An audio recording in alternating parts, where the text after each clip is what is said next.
আজকে আমরা শুরু করব modern history chapter 5 popular uprising before 1857। 1857-এর রিভল্ট ইন্ডিয়ান হিস্ট্রিতে খুব গুরুত্বপূর্ণ। এখান থেকে প্রচুর প্রশ্ন আসে। কিন্তু 1857 সিপাহী বিদ্রোহের আগে যে ছোট ছোট বিদ্রোহগুলো হয়েছিল, সেই ছোট ছোট বিদ্রোহের যৌথ ফলাফলই হচ্ছে সিপাহী বিদ্রোহ। তো আমরা আজকে পড়ব সেই ছোট ছোট বিদ্রোহগুলো যেগুলো 1857 সালে সিপাহী বিদ্রোহের আগে হয়েছিল। তো এখানে আমরা কি পড়ব? আমরা সমগ্র বিদ্রোহটাকে কতগুলো ভাগে ভাগ করানো হয়েছে। এখানে আছে সিভিল রেবিলিয়ান। রেবিলিয়ান মানে হচ্ছে বিদ্রোহ বা আন্দোলন করা। সিভিল রেবিলিয়ান মানে হচ্ছে জনসাধারণের যে আন্দোলন বা ক্ষোভ, সেটা হচ্ছে সিভিল রেবিলিয়ান। তো এখানে ব্যাকগ্রাউন্ড কি, before the outbreak of revolt of 1857, 1857 সালের যে ওই বড় রকমের একটা রিভল্ট হওয়ার আগে, there are many civil rebellion took place in India which challenge the British authority. মানে অনেক ছোট ছোট জায়গাতে জনগণরা মিলে যে বিদ্রোহগুলো করেছিল বা ব্রিটিশ অথরিটিকে যে চ্যালেঞ্জ করেছিল, সেই সম্পর্কে আমরা পড়ব। এবার এই সিভিল রেভিলিয়নকে কতগুলো ক্যাটাগরিতে ভাগ করা হয়েছে। একটা কি, পিজেন্ট মানে কৃষক বিদ্রোহ। বিভিন্ন রকমের বিভিন্ন জায়গাতে যে কৃষকরা বিদ্রোহ করে, সেই কৃষক বিদ্রোহ সম্পর্কে আমরা পড়ব। আর্টিসান অর্থাৎ যারা কুটির শিল্প করতো, যারা হস্তশিল্প ছিল, তাদের যে স্ট্রাকচার ভেঙে দেয়, মার্কেট নষ্ট করে দেয় ব্রিটিশরা, তাদের যে বিদ্রোহ সেটা পড়ব। ট্রাইবাল রিভোল্ট আদিবাসীদের বিদ্রোহ।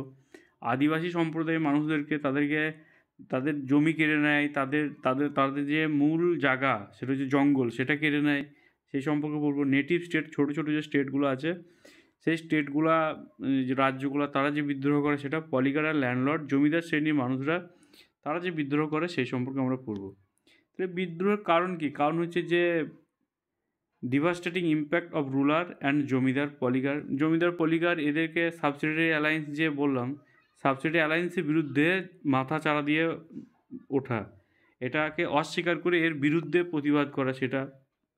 তাছাড়া যেটা বললাম, পিজেন্ট যারা হচ্ছে, পিজেন্টদেরকে বিভিন্ন প্রকার ল্যান্ড রেভিনিউ সিস্টেম দিয়ে, যেমন হচ্ছে পার্মানেন্ট সেটেলমেন্ট, যেটাকে বাংলায় বলে চিরস্থায়ী বন্দোবস্ত, মহলারি সেটেলমেন্ট আর রাউতারি সেটেলমেন্ট। এই তিনটে সেটেলমেন্ট থেকে পরীক্ষায় প্রচুর কোয়েশ্চেন আছে। এটা অন্য একটা ভিডিওতে ডিটেল বলবো এগুলো কি। তো এইগুলো ব্যবহার করে চাষিদেরকে প্রচুর পরিমাণে কর আদায় করায়, যার ফলে কি দেখা যায়, দুর্ভিক্ষ। তো এটার বিরুদ্ধে তাদের আন্দোলন। আর্টিসান যারা হস্তশিল্প, তাদের তাদের জিনিসের কোয়ালিটি, ব্রিটিশ মেশিনের সামনে তাদের কোয়ালিটি, মানে তাদের কোয়ালিটির প্রোডাক্ট, ব্রিটিশের যে পণ্য খুব কম দামে তারা মার্কেটটাকে নষ্ট করে দিয়েছে ইন্ডিয়ান প্রোডাক্টকে, তার বিরুদ্ধে। যার ফলে কী হয়, বিরাট বড় লেভেলে আনএমপ্লয়মেন্ট দেখা যায়। এটা ট্রাইবালদের সঙ্গে ঝামেলার মূল কারণ হচ্ছে যে ব্রিটিশদের যে পলিসি থাকে, সেখানে তাদেরকে কী করে দেওয়া হয়, ল্যান্ডলেস করে দেয়, তাদের জমি কেড়ে নেওয়া হয়, তাদের তাদেরকে তাদেরকে বিভিন্ন প্রকার কর দিয়ে বা বিভিন্ন প্রকার ইকোনমিক্যাল পলিসি দিয়ে তাদের জমি হস্তগত করে নেয়, এটা পড়ব। আর বিভিন্ন ক্লাসের মানুষ যারা পণ্ডিত, মৌলানা, এদের যে একটা ছিল, এদের যে একটা দখল ছিল, এদের যে সমাজে একটা এদের যে আধিপত্য ছিল, সেই জিনিসটাকে নষ্ট করে দেয়। তো তার ফলে তাদের একটা বিদ্রোহ, এই জিনিসটা। আর ওভারঅল ব্রিটিশদের কলোনিয়াল রুল, মানে ব্রিটিশরা তাদের স্থাপন করার জন্য যে একটা ব্রিটিশ সরকারের যে ঔপনিবেশিক মুখোশ, সেটা আস্তে আস্তে খুলতে থাকে, তার ফলে বিদ্রোহগুলা শুরু হয়। এবার আমরা ডাইরেক্ট চলে যাচ্ছি বিদ্রোহ। তো প্রথম আসছি আমরা সন্ন্যাসী অ্যান্ড ফকির রেভিলিয়ন, সন্ন্যাসী এবং ফকির বিদ্রোহ। তো সন্ন্যাসী ফকির বিদ্রোহতে আমরা কি পড়ব? তো প্রথমেই প্রশ্ন আসে যে সন্ন্যাসী ফকিররা ব্রিটিশদের বিরুদ্ধে বিদ্রোহ করতে গেল কেন? সন্ন্যাসী ফকিররা বিদ্রোহ এই জন্য করতে যায়, মনে করো কোনো এলাকা আছে, বিভিন্ন এলাকা, এখানে সন্ন্যাসীরা ফকিররা ভিক্ষা করতে যায়। এরা যখন ভিক্ষা করতে গিয়ে কৃষকরা বা বাড়ির মালিকরা, তারা ভিক্ষা দেওয়ার মতো ক্ষমতা নেই। কেননা ব্রিটিশদের পলিসিতে বিভিন্ন রকম ট্যাক্স, কর, বিভিন্ন রকমের কর দিতে দিতে তারা নিঃস্ব হয়ে গেছে, দেওয়ার মতো কিছুই নেই। তো এই সমস্ত মানুষগুলো যখন দেখে যে আমরা আমাদের যে সারভাইভ করার জন্য যে জিনিসটুকু দরকার, মানে যে সামান্য খাবারটুকু দরকার সেটা আমরা পাচ্ছি না গো, তখন সাধারণ মানুষদের ওই আন্দোলনের সঙ্গে সন্ন্যাসী ফকিররাও যোগ দেয়। তো হয় সন্ন্যাসী এবং ফকির বিদ্রোহ, যেটা হয় 1763 থেকে 1800 খ্রিস্টাব্দ পর্যন্ত। তো এটা হচ্ছে কারণ হচ্ছে plunder of east India company. ওই ইস্ট ইন্ডিয়া কোম্পানির ওই ধরনের পলিসিগুলোর জন্য একটা বড় লেভেলের কী দেখা দেয়, দুর্ভিক্ষ দেখা দেয় 1770 খ্রিস্টাব্দে। এবং এই দুর্ভিক্ষ দেখা দেওয়ার জন্য ওই যে বললাম, সাধারণ মানুষকে যে একটা ভিক্ষা বা খেতে দেওয়ার, কিছুটা খাবার দেওয়ার সামর্থ্যটাও হারিয়ে গেছিলো। তো সেই জন্য এই বিদ্রোহ হয়। এবার এই বিদ্রোহ লিড কে করে? খুব গুরুত্বপূর্ণ যে বিদ্রোহের লিডার কারা ছিল, খুব গুরুত্বপূর্ণ। তো এই বিদ্রোহের লিডার যেটা ছিল মুসা সাহা, মজনু সাহা, ভবানী পাঠক, দেবী চৌধুরী রানী। এই নামগুলো খুব গুরুত্বপূর্ণ। ভবানী পাঠক, দেবী চৌধুরী রানী, মজনু সাহা আর মুসা সাহা, এইগুলো থেকে প্রশ্ন আসে। তো দেবী চৌধুরী রানী খুব গুরুত্বপূর্ণ একটা চরিত্র বঙ্কিমচন্দ্রের উপন্যাসে। তো বঙ্কিমচন্দ্র তার উপন্যাসে, বঙ্কিমচন্দ্র চট্টোপাধ্যায় তার উপন্যাসে আনন্দমঠ নামক উপন্যাসে এই যে সন্ন্যাসী ও ফকির বিদ্রোহ কাহিনী সেটা তুলে ধরে। আর সেটা কোন যেখানে আরেকটা অন্য একটা উপন্যাস, সেটা হচ্ছে দেবী চৌধুরী রানীর উপন্যাসে, যেখানে দেবী চৌধুরী রানীর কাহিনী খুব ভালো করে তুলে ধরে, সেটা হচ্ছে সন্ন্যাসী এবং ফকির বিদ্রোহের। এবার এই সময়ে এই বিদ্রোহকে সাপ্রেস কে করেছিল সেটা গুরুত্বপূর্ণ, মানে বিদ্রোহকে দমন কে করেছিল, সেটা হচ্ছে ওয়ারেন হেস্টিং এটা। আর এই বিদ্রোহগুলা কোন কোন মানে কি কোন জিনিসগুলো, এই যে বর্গা, ময়মনসিং, এই সমস্ত জায়গাগুলা যেটা হচ্ছে ইন্ডিপেন্ডেন্ট গভর্নমেন্ট প্রতিষ্ঠা করার এখানে চেষ্টা করেছিল। তো দেখা গেল যে কিছু মানুষ ফকির বিদ্রোহ বা সন্ন্যাসী বিদ্রোহকে লিড করে, আর সেটাকে কেউ সাপ্রেস করে, আর সেটাকে কেউ তার লেখার মাধ্যমে তুলে ধরে। তো এটাই গুরুত্বপূর্ণ এখানে। দ্বিতীয় বিদ্রোহ হচ্ছে চুয়ার বিদ্রোহ, যেটা হচ্ছে মিদনাপুরে দেখা যায়। চুয়ার বিদ্রোহ অ্যাপ্রক্স টাইম গুরুত্বপূর্ণ নয়, কিন্তু একটা রেঞ্জ মনে রাখবে, 1766 এরকম একটা সময় হয়েছিল। এখানে এখানে ডেটটা খুব একটা বেশি গুরুত্বপূর্ণ নয় এই বিদ্রোহের ক্ষেত্রে। তো চুয়ার বিদ্রোহ হচ্ছে যে, চুয়ার হচ্ছে এক ধরনের জাতি। তো সেই চুয়ার জাতির মানুষরা যে বিদ্রোহ করে সেটা কিসের জন্য, এই যে দুর্ভিক্ষ দেখা দিয়েছিল বড় লেভেলে ল্যান্ড রেভিনিউ সিস্টেমের জন্য। এই দুর্ভিক্ষ দেখার ফলে চুয়ার শ্রেণীর মানুষরা যে বিদ্রোহ করে সেটা হচ্ছে চুয়ার বিদ্রোহ। এবং এই চুয়ার বিদ্রোহ মেনলি যে সমস্ত জায়গায় ভালোভাবে ছড়িয়ে পড়ে সেটা হচ্ছে মানভূম আর হচ্ছে বারাভূম, এই সমস্ত জায়গাগুলো। এবার এইখানে যদি বলা হয় যে একজন গুরুত্বপূর্ণ লিডার কে ছিল চুয়ার বিদ্রোহের সময়, তো চুয়ার বিদ্রোহের সময়তে গুরুত্বপূর্ণ যদি কোনো লিডার থেকে থাকে, তো এই হচ্ছে জগন্নাথ সিং। এখানে যে চুয়ার সর্দার, এইটা খুব গুরুত্বপূর্ণ, পরীক্ষাতে এই নামটা অনেকবার এসছে।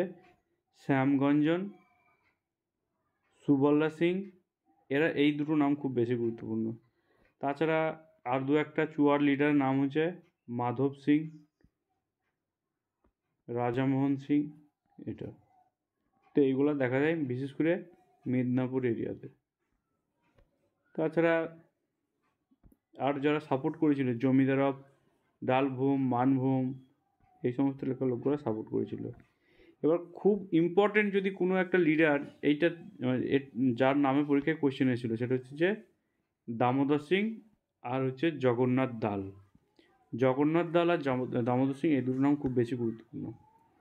এরপরে আমরা পড়ছি সেটা হচ্ছে peasant uprising of Nagpur and peasant uprising Rangpur and Dinajpur. এটা খুব একটা গুরুত্বপূর্ণ কিছু নয়, শুধু এখানে একটি নাম মনে রাখবে, সেটা হচ্ছে লিডার হচ্ছে ধীরাজ নারায়ণ, এই নামটা মনে রাখবে। হো অ্যান্ড মুন্ডার আপরাইজিং গুরুত্বপূর্ণ। হো এবং মুন্ডা বিদ্রোহ যেটা হয় সেটা হচ্ছে ছোট নাগপুর এরিয়া, সিনভূম এরিয়া, এখানে হয়। হো মুন্ডা বিদ্রোহ খুব গুরুত্বপূর্ণ। এবং এখানে একটা গুরুত্বপূর্ণ যে লিডার সেটা হচ্ছে raja of Porahat organizes whole tribe to revolt against the occupation of Singhbhum. মানে যে সিংভূমের যে জমিদার শ্রেণী ছিল তাদের বিরুদ্ধে যে রিভোল্ট হয়েছিল সেটা হচ্ছে হো এবং মুন্ডা বিদ্রোহ। তো এটা মেনলি কোন এরিয়াতে হয়েছে সেটা গুরুত্বপূর্ণ, সেটা হচ্ছে ছোট নাগপুর এরিয়াতে। এবার এই মুন্ডা বিদ্রোহের যে নেতা ছিল, ব্রিটিশদের বিরুদ্ধে যে লড়াই করে, সেটা সেটা সব থেকে মানে বেশি গুরুত্বপূর্ণ, আর প্রত্যেকবার পরীক্ষাতে এসেছে, প্রত্যেকবার প্রশ্নতে এসেছে। সেটা হচ্ছে মুন্ডা বিদ্রোহের নেতার নাম কি, সেটা হচ্ছে বিরসা মুন্ডা।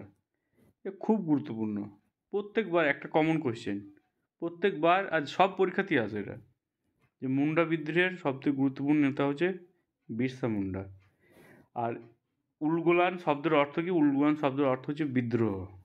উলগুলান শব্দের অর্থ হচ্ছে বিদ্রোহ। তো এই উলগুলান কার সাথে রিলেটেড? বিরসার সঙ্গে রিলেটেড। এটা খুব গুরুত্বপূর্ণ, পরীক্ষায় অনেকবার এসছে এই পয়েন্টটা। তারপরে হচ্ছে কোল বিদ্রোহ, এটাও খুব গুরুত্বপূর্ণ। কোল বিদ্রোহ মেনলি কোথায় হয়? ছোটনাগপুর প্লেটু ওই অঞ্চলের দিকে হয়। টাইমটা 1820 থেকে 37 এই সময়ে। তো ছোটনাগপুর এরিয়ার ওইখানে হয়, রাঁচি, সিংভূম, হাজারিবাগ, পালামু, ওই এরিয়াতে হয় কোল বিদ্রোহ। এবং এইখানে যে কোল বিদ্রোহ হয়, তো কোল বিদ্রোহ মানে কোল যে আদিবাসী সম্প্রদায়, তাদের সঙ্গে ব্রিটিশদের যে বিদ্রোহ, সেটা হচ্ছে কোল বিদ্রোহ বা লড়াই। তো কোল বিদ্রোহের মূল একজন লিডারের নাম হচ্ছে বুদ্ধ ভগত, আর আরেকটা নাম এখানে নেই, সেটা হচ্ছে জোয়া ভগত। জোয়া ভগত। তো বুদ্ধ ভগত আর জোয়া ভগত, এই লিডারের নামটা খুব বেশি গুরুত্বপূর্ণ। কোন এরিয়াতে হয়েছে এটা গুরুত্বপূর্ণ, আর মোটামুটি কোন সময়ে হয়েছে এটা। পাগলাপন্থী রিভোল্ট। পাগলাপন্থী রিভোল্ট খুব একটা বেশি গুরুত্বপূর্ণ নয়, এখানে লিডারের নামটা শুধু মনে রাখবে, টিপু সাহা এটা। তো আর এইটা মেনলি হয় গারো যে ট্রাইব, যে আমাদের কী যেন ওটা, হ্যাঁ মণিপুর। তো ওই দিকের এরিয়াতে যে গারো খাসি জয়ন্তিয়া যে পাহাড় আছে, তো এখানে যে গারো ট্রাইব, সেই গারো ট্রাইব। আর এটা এদিকে হচ্ছে কারমসার, যে নর্থ বেঙ্গল, আমাদের যে উত্তরবঙ্গ যেটা, সেই উত্তরবঙ্গ এরিয়াতে মেনলি এটা দেখা যায়। তো লিডারটার নাম গুরুত্বপূর্ণ এটা। রিভল্ট অফ মোমারিস, এটা খুব একটা বেশি গুরুত্বপূর্ণ নয়, এখান থেকে সেরকম কিছু কোয়েশ্চেন আজ পর্যন্ত তো আসেনি। অহোম রিভোল্ট, এখান থেকে পরীক্ষায় কোয়েশ্চেন এসেছে, যেটা কোথায় হয়েছিল? আসাম হয়েছিল। অহোম রিভোল্ট আসাম হয়েছিল। লিড কে করেছিল? এটা হচ্ছে গমধার কোনার, মেন লিডার যে ছিল গমধার কোনার, এইটা এখানে। খাসি রিভোল্ট গুরুত্বপূর্ণ। খাসি রিভোল্ট কোথায়? এই যে বললাম গারো খাসি জয়ন্তিয়া। তো মেঘালয় যে স্টেট আছে, ওই মেঘালয় স্টেটে যে পরপর 3টে পাহাড় আছে, গারো খাসি জয়ন্তিয়া। তো খাসি হচ্ছে এক ধরনের আদিবাসী, আর একটা পাহাড়ের নাম হচ্ছে খাসি। তো তারা ব্রিটিশদের বিরুদ্ধে যে আন্দোলন করে, আর লিডার যে কে ছিল? তীরথ সিং। এইটাই গুরুত্বপূর্ণ। ফরাজি ডিস্টারবেন্স, ফরাজি আন্দোলন। তো ফরাজি আন্দোলনের মেন যে নেতা ছিল দুদু মিয়া। দুদু মিয়া নামটা খুব গুরুত্বপূর্ণ। এইখানে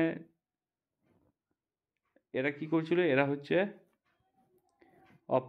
কী হচ্ছে, কজ হচ্ছে oppression of peasant by landlord and peasant, মানে জমিদার শ্রেণীদেরকে দিয়ে যে চাষি শ্রেণীর মানুষদেরকে যে দমিয়ে রাখার চেষ্টা, তার বিরুদ্ধে যে আন্দোলন, সেটা হচ্ছে ফরাজি আন্দোলন। ফরাজি আন্দোলনের সঙ্গে সবসময় নামটাই গুরুত্বপূর্ণ, অনেকবার এসে লিডারকে দুদু মিয়া। তো এই নামটা খুব গুরুত্বপূর্ণ। আর এটার সঙ্গেও আরেকটা গুরুত্বপূর্ণ হচ্ছে ওয়াহাবি। ওয়াহাবির সঙ্গে আরেকটা নাম গুরুত্বপূর্ণ, পরে পড়বো আমরা, তিতুমির। তিতুমির আমরা পরে পড়বো তিতুমির সম্পর্কে। তো ওয়াহাবি সম্পর্কে তিতুমির গুরুত্বপূর্ণ। খোন্ড আপরাইজিং, এটা উড়িষ্যাতে হয়েছিল, শুধু এটাই গুরুত্বপূর্ণ যে কোথায় হয়েছিল, উড়িষ্যাতে। আর সেরকম কিছু এখানে গুরুত্বপূর্ণ নয় এইখানে। তারপরে সাঁওতাল রেবিলিয়ান, এটা খুব গুরুত্বপূর্ণ, যে কোথায় হয়েছিল? রাজমহল হিল। সাঁওতাল রেবিলিয়ান হয়েছিল রাজমহল হিল। সাঁওতাল বিদ্রোহ মেনলি 1856 এরকম সময় হয়েছিল। তো সাঁওতাল বিদ্রোহের যে মূল লিডার, নামটা ইম্পর্টেন্ট, সিধু এবং কানু। সিধু কানু হচ্ছে সাঁওতাল বিদ্রোহের নেতা। আর ওইখানে রাজমহল পাহাড়কে বলা হয় দামানি কই ওদের ভাষায়। তো কোথায় হয়েছে মেনলি? ওই যে সাঁওতাল পরগনা বা রাজমহল হিল, ওই এরিয়াতে। পাইক বিদ্রোহ খুব গুরুত্বপূর্ণ। পাইক বিদ্রোহ কোথায় হয়েছিল? উড়িষ্যাতে। মানে যে সমস্ত পদাতিক সৈনিকরা ছিল, পদাতিক সেনা, পায়ে হেঁটে যে সমস্ত সেনাগুলা যুদ্ধে যেত তাদেরকে বলে পাইক। এরা যে বিদ্রোহ করে সেটাকে বলে পাইক বিদ্রোহ। এটা কোথায়? উড়িষ্যাতে। এবার পাইক বিদ্রোহতে উড়িষ্যার এইরকম উড়িষ্যা এরিয়াতে 1803 খ্রিস্টাব্দে এবার রাজা অফ কুন্দ্রা যে পাইকদের যে ক্ষমতা সেটা কমিয়ে দেয়, যার ফলে পাইক শ্রেণীর মানুষরা যারা একদম নিচের দিকে যারা পদাতিক সৈনিক তারা যে বড় রকমের বিদ্রোহ করে সেটা পাইক বিদ্রোহ বলা হয়। এখন একটা নতুন নিয়ে ভারত সরকার 1857 সালে সিপাহী বিদ্রোহকে প্রথম সিপাহী বিদ্রোহ না বলে এই পাইক বিদ্রোহকে প্রথম সিপাহী বিদ্রোহ হিসাবে মর্যাদা দিয়েছে। তো এটা খুব গুরুত্বপূর্ণ, মানে এটা রিসেন্ট খবর, কারেন্ট অ্যাফেয়ার্স রিলেটেড, যে প্রথম সিপাহী বিদ্রোহ কিন্তু 1857 সালে সিপাহী বিদ্রোহ নয়, এই পাইক বিদ্রোহ, পাইক শ্রেণীর মানুষরা যে বিদ্রোহ করে সেইটা হচ্ছে প্রথম সিপাহী বিদ্রোহ হিসেবে গণ্য করা হবে। তো এই বিদ্রোহের যে মেন সাপোর্টার কে ছিল? মুকুন্দদেব, খুব গুরুত্বপূর্ণ,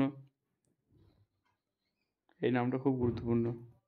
বক্সি জগবন্ধু বিদ্যাধর, খুব গুরুত্বপূর্ণ নাম। তো এখানে এটাই গুরুত্বপূর্ণ পাইক বিদ্রোহে। নারকেল বেরিয়া, ওই যেটা বললাম মীর নিসার আলি, যার আরেক নাম হচ্ছে তুতুমির, সে যে ওয়াহাবি আন্দোলনের সঙ্গে যুক্ত ছিল। তো নারকেল বেরিয়াতে যে বিদ্রোহ হয় এই ওয়াহাবি আন্দোলনের একটা পার্ট, সেটা হচ্ছে মীর নিসার আলি আর তিতুমির। তারপরে হচ্ছে পেরিয়া রিবিলিয়ন, শুধু মনে রাখবে যে এটা রাজমহল হিল এই এরিয়াতে হয়েছিল, এর বেশি গুরুত্বপূর্ণ নয়। বাকি সিংপো আসাম এরিয়াতে হয়েছে, এইটাই গুরুত্বপূর্ণ। এবার এইখানে যে ভিল, এটা গুরুত্বপূর্ণ। ভিল আপরাইজিং, ভিল হচ্ছে এক ধরনের আদিবাসী। এবার এর লিডার যে ছিল সেটা হচ্ছে সিওরাম, লিডার যে ছিল সিওরাম। আর এই বিদ্রোহের কারণ হচ্ছিল মেনলি বাইরে থেকে আক্রমণ। তো কোন যে এরিয়াতে হয়? এটা হচ্ছে ওয়েস্টার্ন ঘাট এরিয়া, খন্দেশ, ওই এরিয়াতে এইটা হয়। এটা হচ্ছে ভিল বিদ্রোহ। তারপরে এখানে কলি গুজরাট এরিয়া হয়, এটা শুধু মনে রাখবে।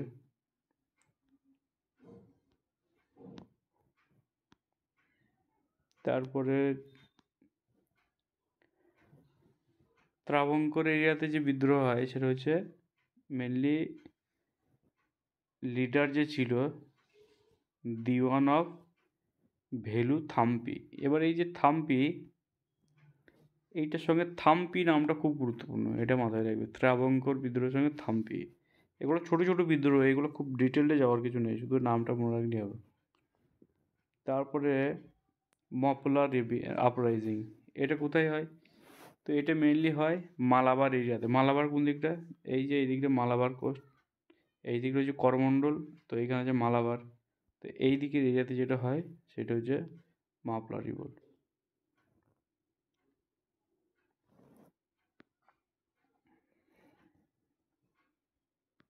তারপরে বিদ্রোহ এখানে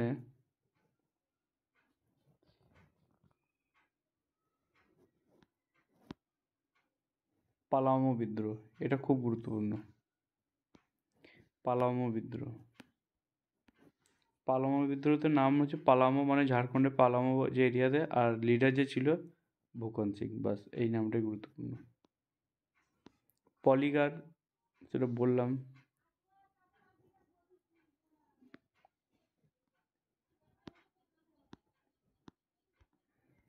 তারপরে এইখানে সব কিছু পড়ার দরকার নেই, আমি যে যে জিনিসগুলো বলছি ওইগুলো ওইখান থেকেই প্রশ্নগুলো আসে। কুকা, এই কুকা থেকে 2-3বার কোয়েশ্চেন হয়েছে। কুকা বিদ্রোহ, এটা একবার প্রশ্ন হয়েছিল যে কুকা বিদ্রোহ কোথায় হয়েছিল, সেটা হচ্ছে পাঞ্জাব এরিয়াতে হয়েছিল, এটা একবার কোয়েশ্চেন হয়েছিল। আর আরেকবার প্রশ্ন হয়েছিল যে কুকা বিদ্রোহের লিডার কারা ছিল, এই কুকা বিদ্রোহের লিডার কারা ছিল। এই যে কুকা মুভমেন্ট হয় পাঞ্জাব এরিয়াতে হয়, যেখানে ভগৎ জওহর মাল, বাবা বালাকার সিং, এই বাবা বালাকার সিং থেকে একবার কোয়েশ্চেন এসেছিল, আর একবার কোয়েশ্চেন এসেছিল যে কোথায় হয়, পাঞ্জাব এরিয়াতে। এই দুটো কোয়েশ্চেন এসেছিল কুকা। আর হ্যাঁ, আর বাবা রাম সিং, একবার কোয়েশ্চেন এসেছিল বাবা রাম সিং কোন বিদ্রোহের সঙ্গে যুক্ত, তো সেটা হচ্ছে এই কুকা বিদ্রোহের সঙ্গে, এটা গুরুত্বপূর্ণ। তারপরে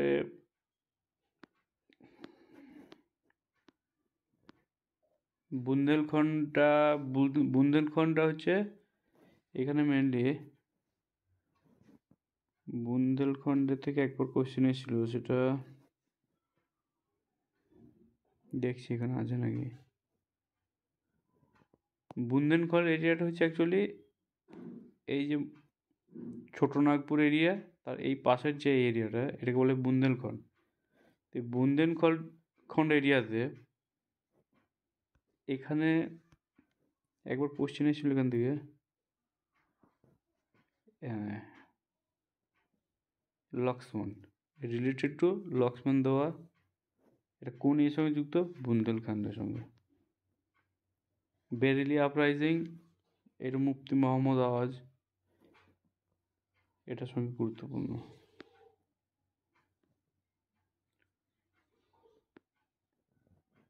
তাছাড়া ওয়াহাবি মুভমেন্ট খুব গুরুত্বপূর্ণ। ওয়াহাবি মুভমেন্ট, ওই যে বললাম ওয়াহাবি মুভমেন্টের সঙ্গে কারা জড়িত? ওয়াহাবি হচ্ছে যে মানে মুসলমানদের যে এক ধরনের বিদ্রোহ, সেটা হচ্ছে ওয়াহাবি মুভমেন্ট। আর এটাতে মেন যে লিডার ছিল সৈয়দ আহমদ, রায়বেরেলি সৈয়দ আহমদ। পরে এই ওয়াহাবি আন্দোলনের সঙ্গে তিতুমির জড়িয়ে পড়ে, মীর নিসার আলী, এটা এটা মাথায় রাখতে হতো। ওয়াহাবি গুরুত্বপূর্ণ।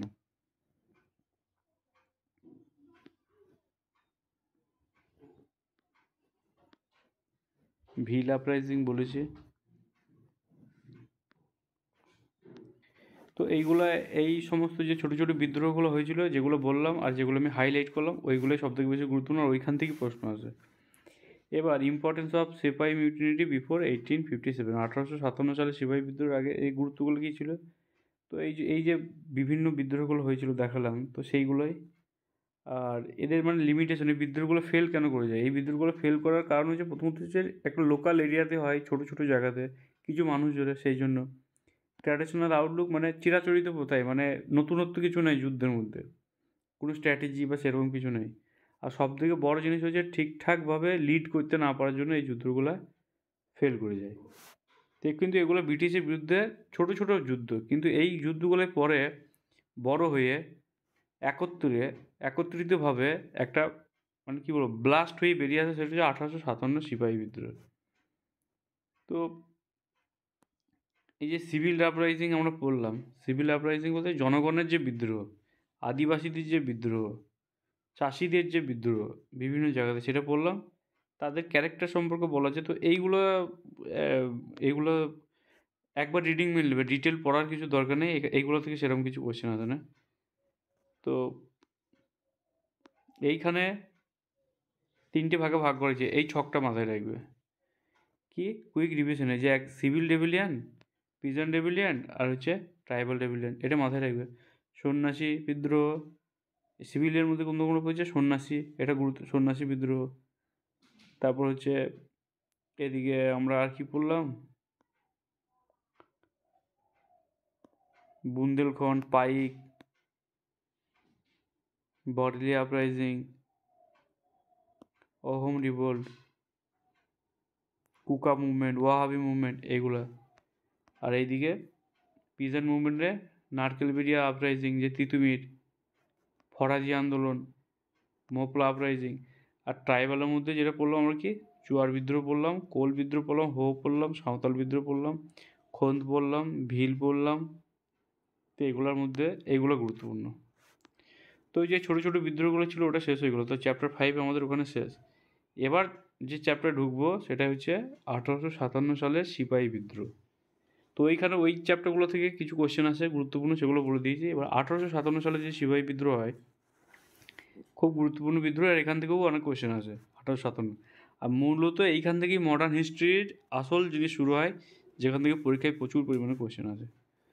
তো পরের লেকচারটাতে আমরা 1857 সালে সিপাহী বিদ্রোহ নিয়ে আলোচনা করব, যে সিপাহী বিদ্রোহ কেন হয়েছিল, কী হয়েছিল, কোথায় কোথায় কী, কোন লিডার কোথায়, মানে দিল্লিতে হয়েছিল যখন, দিল্লি এরিয়াতে যখন ছিল, লখনৌ এরিয়াতে যখন ছিল, ঝাঁসি এরিয়াতে ছিল, সেখানকার লিডার কারা ছিল, কীভাবে স্টার্ট হয়, আর কোন ব্রিটিশ জেনারেল সেটাকে সাপ্রেস করে, সেই বিদ্রোহটাকে দমন করে। এই তিনটে জিনিস থেকে খুব বেশি প্রশ্ন আসে, যেটা আমরা দেখব পরের লেকচারটাতে। তো আজ এই পর্যন্ত এখানটাতেই থাক। এতক্ষণ ভিডিওটা দেখার জন্য থ্যাংক ইউ ভেরি মাচ। আর নোটটি খুলে ভিডিওর সঙ্গে মিলিয়ে মিলিয়ে পড়তে থাকো, তাহলে যা বলেছি সেটা বোঝা যাবে।